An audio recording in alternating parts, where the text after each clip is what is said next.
Hello and welcome to Health Professional Radio. I'm your host, Neil Howard. Thank you so much for joining us for another segment. In this segment, we're going to have a conversation with Dr. Kathryn Lowe. Now, she's joining us here from the American Academy of Pediatrics to talk about its new book on puberty for ages 9 to 13 and parents as well. Welcome to Health Professional Radio, Dr. Kathryn Lowe. Thank you so much for taking the time this morning.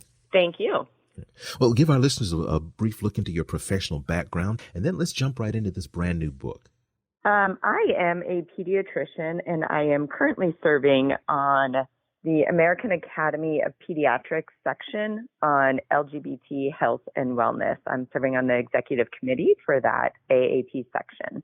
You-ology, a puberty guide for everybody. What is this book about, and why did you write it? Yeah, this book is a book that is written for kids. So kids themselves can pick up this book and read it.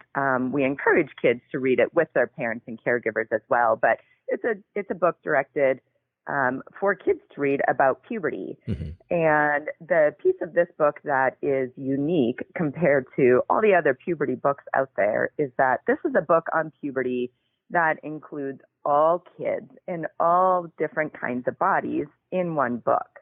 Mm-hmm. So the goal of this book is really to help every child understand what is happening to their body in puberty and to understand what is happening to their peers' bodies in puberty.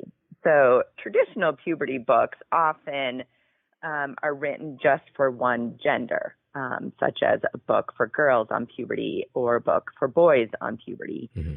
But we have put together one book for all kids so that all kids can learn about periods and breast buds and can also learn about erections and voice changes and everything else that goes to puberty, that goes with puberty, because we know when kids understand themselves and their peers, they not only feel more confident in their own bodies and their own changes, but they also feel more respectful and understanding of their peers as well. We've been through puberty and we understand how confusing and outright, crazy it can be. When you're talking about including all kids, are we talking kids who might be a little bit overweight, kids who might have maybe a bit of a learning disability, kids who may be of different cultures? How deep into every kid does this book go? Yeah, we really try to be as inclusive as possible. Our goal was absolutely to include all of those kids. So to answer that question, let me explain a little bit. In this book, we also have short children's stories scattered throughout the book. And in the book, you follow a cast of characters as they kind of talk about their experiences with puberty. So through this cast of characters, we aim to represent lots of different kinds of kids. So we have a child in the book who is in a wheelchair. We have somebody who wears glasses, somebody who's hard of hearing, somebody who has Down syndrome. We also have some gender diverse characters, a transgender child and a non-binary child.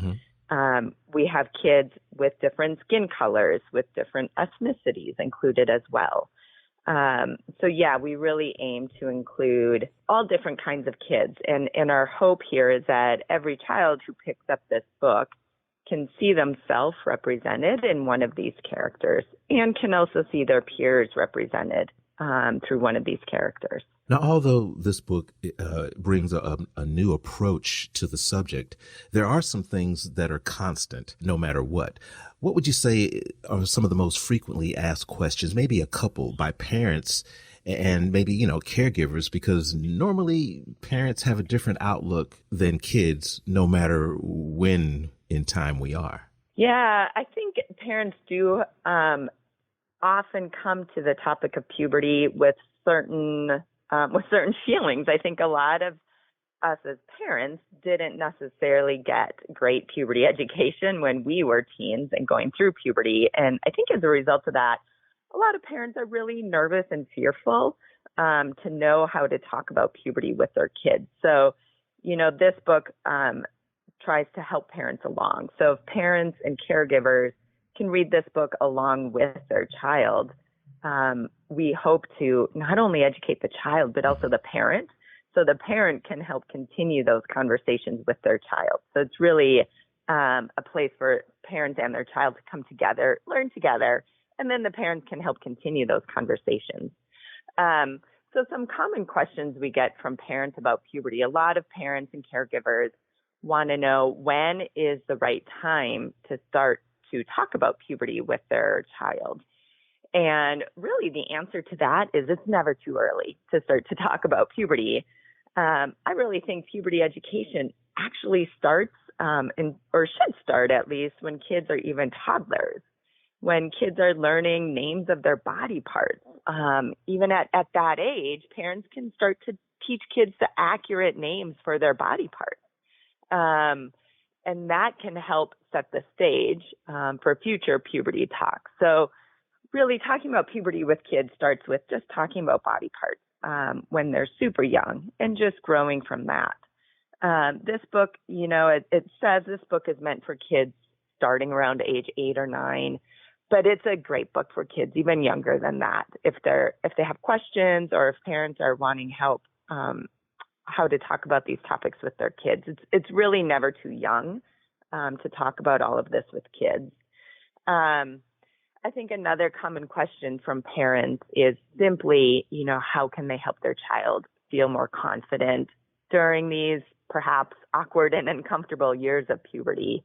And I think the answer to that is really through talking with your child and giving your child resources to learn about puberty. So this book, not only talks about how body parts change in puberty, but also talks about all the other things that go on during these years.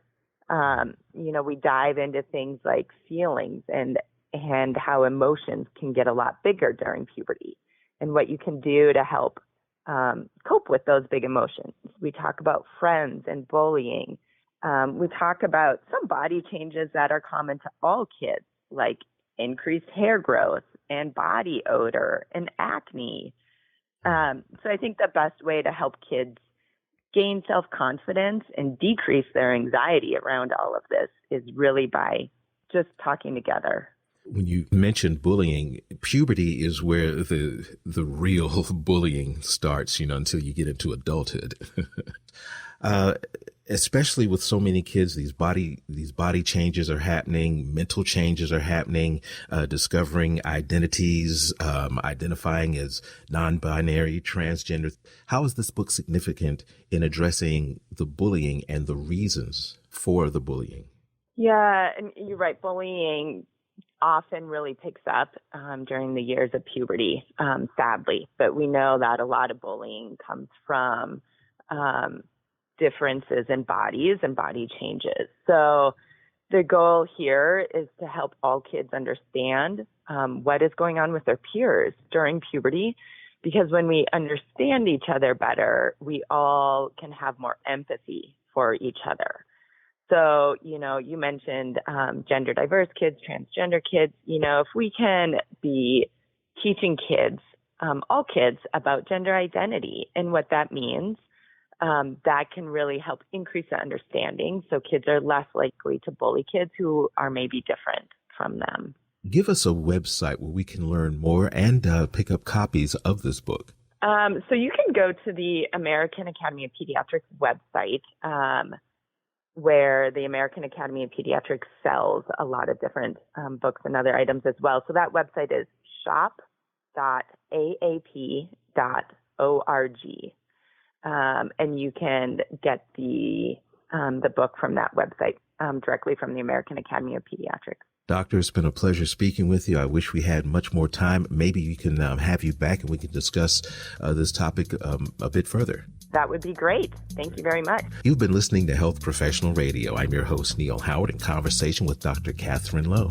Audio copies of this program are available at hpr.fm and healthprofessionalradio.com.au. You can also subscribe to the podcast on iTunes. Listen in, download at SoundCloud, and be sure and subscribe to our YouTube channel at youtube.com, Health Professional Radio.